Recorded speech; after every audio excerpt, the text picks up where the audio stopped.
Welcome to the Divorce Angel podcast. I'm your host, Tanya Summerton. Attention business owners, senior managers and executives. Your successful separation begins right now. We have the answers to the questions you did not even think to ask. Let's face it, you're already successful in your career and we're here to help expand your knowledge and limit your costs by designing a strategy for your divorce. We take all that business knowledge you've acquired and we put it to work. With proven strategies, systems and processes, we've saved our clients tens of thousands in legal fees and helped define their future. And now we're doing the unthinkable. We're revealing the secrets the lawyers have tried to hide and giving you our formula for 5 steps to a seamless divorce. We're changing the world one divorce at a time, so stay tuned. Hey there everyone and welcome to this week's podcast. I don't know where to start this week. For a long period of time, I have felt so out of sorts. It's not funny. Like, I've seen the memes on Facebook where they say, I want a refund from 2020. So if you're listening to this podcast and you're not in the year 2020, just let me explain what's going on right now.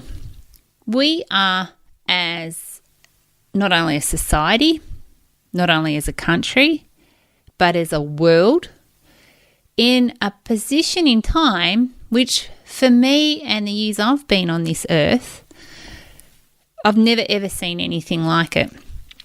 And I'm the sort of person that I can feel energy. I feel when I'm talking to someone, their pain. I can look in their eyes and actually see how hurt they are.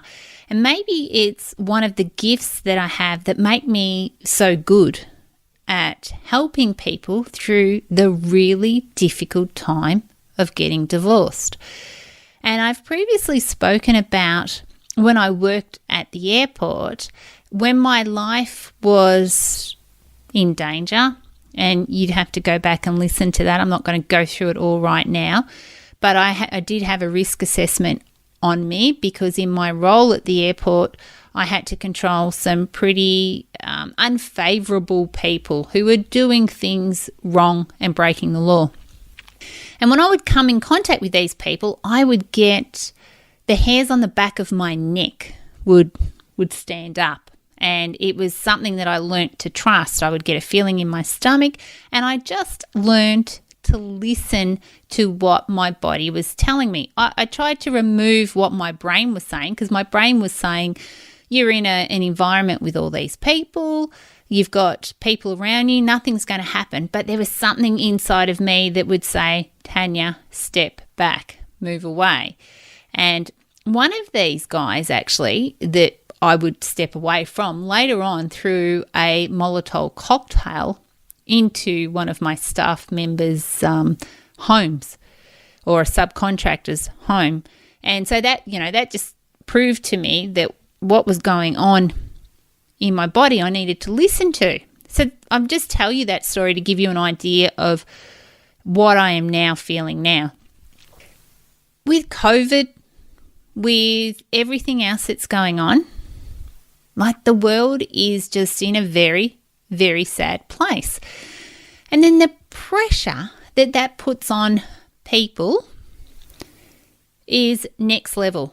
The pressure that we have in our houses, in our homes, in our schools, in our business life, in our communities, it's heavy, it's full on. And to top all of that off, there's been a lot of sadness that's happened. So for me personally, in the last few weeks, my brother-in-law, my youngest brother-in-law, has passed away unexpectedly, something that we have been completely and utterly shocked about. And this has just gone to add to what I am feeling. And I was sitting around because sometimes I just need to sit, I just need to be so that I can listen to what it is that I need to hear. I'm not being woo-wooey or anything like that, but sometimes when I'm just quiet, when I'm just with myself, the answers just come to me, whatever those answers may be.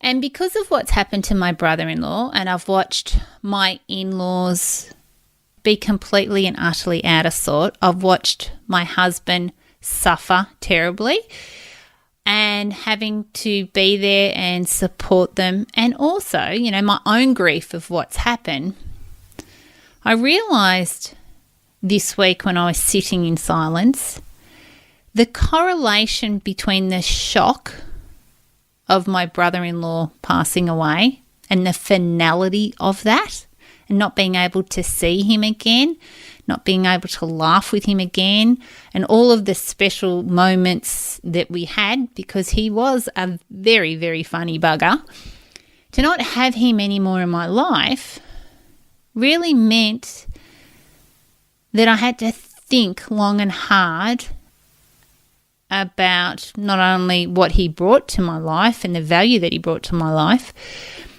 but I started to wonder how we work so hard. We go about things day in, day out, and we do it because we think that we're building something bigger and better in our lives. And then you wonder, what is it all for? What is it all about? Why am I doing this? What's the reason? And the correlation, going back to where I started this conversational loop a few minutes ago, the correlation between death and divorce feels so familiar to me. The feelings that I've felt in the last few weeks feel so familiar to what I went through when I was divorcing my first husband. The feeling of being aimless and, I don't know, this heaviness on my shoulders. Just, I couldn't shake it. The feeling in my gut. I can't describe what the feeling was, but I was so aware of it every minute of the day. These dense, heavy feelings. And it reminded me of when I was aware of the feelings, and I was trying to shake them because I was aware of them, and I kept saying to myself, come on, Tanya, you got to restart. Get back to where you were before this happened to James, which was my brother-in-law. Get back to where you were. And I realised I was mourning, and I realised I was struggling, but I was just trying to get over it again. I was trying to restart. I was trying to get back to where I was before. I was trying to get over the sorrow. And it reminded me of when I was a little girl, my grandfather used to repair mowers all the time, and I would see him pulling the cord, and then he'd pull again and he'd pull again. And sometimes, they'd turn over, they'd churn, and then all of a sudden one big pull and the thing would start. And that was the in my mind, that's what I was sensing every time I was trying to shake it off. And I'm going to myself, yeah, come on, one more pull, and you'll be back to normal. But why is this important to you? Well, it's important to you because I just wanted you to understand that you will get over it and you will get through it. But what you're dealing with right now, there is no doubt, is exactly the same as mourning the loss of someone really special in your life. There's no doubt that you are mourning the future that you thought you were going to have. And just like me, you just need to show yourself a little bit of love. Don't be hard on yourself. Don't try and think that you've got to do everything. If you need to just sit in silence, if you need to just, like I did, sit in front of the TV for a few days and do nothing, just do mind-numbing nothing, just so you can regroup, then that's what you need to do. But don't allow other people to put pressure on you to do something that maybe you don't want to do. If it doesn't feel right, listen to what your body is telling you. And sometimes our analytical brain wants us to think or do something just to get us restarted, when really we just need to stay in the cocoon that we're in for just a little bit longer. But if you want to understand some ways to start trying to get yourself out of this feeling, if you're feeling like this right now, I wanted to share with you just some of the things that I did. So I'm a big journaler. I like to write down my thoughts, because it's like when they leave my brain, go through my hands and onto the paper, it's I don't know, it's like they're there for the world to see. And I just wanted to read to you what I'd written in my diary last week. And this is what I wrote. It's my choice, but I just want to lay around and watch TV. I want this feeling of worry to go away, even though it takes energy that I would prefer to be using somewhere else. Putting off the decisions I know must be made, but I ignore them. And that little bit right there, it was just around just everyday life decisions. It was nothing to do with, survival or anything like that. It was just me trying to get back into what my normality, what everyday normality meant for me. But for you, you're talking about a completely different normality. My normal will be the same. It is the same today as what it was, a few months ago. It's my choice. It's what I want to do because it's what I love. But when you're going through a divorce, we're talking about your normal being so abnormal to you and starting again that there's no doubt that you feel uncomfortable. But what I want you to do, and what might help you, is just to make sure that you check in with yourself and you do write down what you're feeling. And that's why just sitting in silence is what you need to do. Just sitting there, and I'm not talking about 5 minutes. You probably really need to do it for a minimum of 30 minutes. You need to turn off the TV, you need to turn off everything, and you just need to sit with yourself and your thoughts. And it's when you do that all of a sudden you can get through all of the heavy baggage and you think about all of that stuff that's uncomfortable because you have to, because there's no noise around you. There's nothing keeping you entertained. So you have to think about the thoughts. But once you've thought the thoughts, automatically your mind goes to solutions. Automatically your body is coming up with, well, what do I need to do to address this? And once you've done that, then it's like, okay, I've got rid of that top layer of the cake and now I'm getting deeper. Now I deal with the next issue. Then the same thing again. You deal with the next issue, then you move into the one underneath that. And if you just tackle every problem one at a time, the biggest one first, you will feel like you are actually getting somewhere. And that's all you need to do. You just need to feel like you are getting somewhere.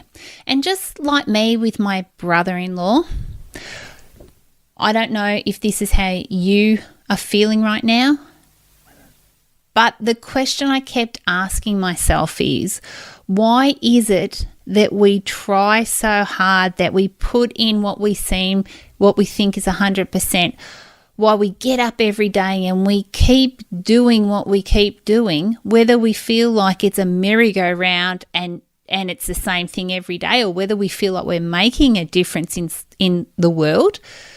We get up, we go to bed, we get up, we go to bed, and then one day we might not get up at all. And I know this might sound a little bit morbid, and I'm really sorry, but I just felt like I had to talk about this today. But this was my problem. I went through my divorce. I changed my life. I did what I had to do to have a better life, but then just like my brother-in-law, tomorrow I might not wake up. And what does that mean? And now this is where the beauty came about. So after my few weeks of feeling aimless, not understanding what it was, what is this message that is coming from this experience to me? The message was simple. The message was so simple, but it took me a while to actually get it. And the message is, my dear friends, that life is so damn short. From the moment we're born to the moment where we die, it disappears in the flick of a switch. We need to make sure that every day we do our best, we try our hardest, and we live our life to the fullest, because we don't know if there will be a tomorrow. So if right now you feel like you either don't have the strength to leave, that you've already left and you're wondering if you made the right decisions, just ask yourself one simple question. Are you better off where you are right now or where you were before? And what can tomorrow hold? I'm not talking about years from now, but what will tomorrow hold that is better tomorrow than it is today? And if every day you get up and you think, today is going to be better than yesterday because this is what I'm going to do to make it better, then it will be a beautiful day. It will be a good day. And I am so very, very grateful for my brother-in-law, for the lessons that he taught me. I'm grateful for my previous marriage. I'm grateful for every single thing I have in my life, because I am so damn lucky right now. And even though the world seems heavy and it doesn't seem to be what it used to be, just as long as I get up tomorrow and I do the best I can do and I give back to the people that I need to give back to, that I love my family, I love my husband, I love my children, I love my family, I love you, everything will be okay. So hopefully you get the message that I'm trying to get across to you right now. But just know, it will be okay. Just wake up tomorrow and do the best you can do. Not the best that anyone else wants you to do, the best you can do. And when you do that, everything will be okay. All right, my darling friends, I will talk to you next week. Bye for now. Thanks for listening to the Divorce Angel podcast. Go behind the scenes of my business to learn the secrets no one else will share. Deep dive into the Divorce Angel process and listen to our most popular episodes over at tanyasummerton.com. If you love this episode of the podcast, do me a favour and head over to iTunes and subscribe and leave a review so we can reach more people and change more lives. That's all for now, and I'll catch up with you next week.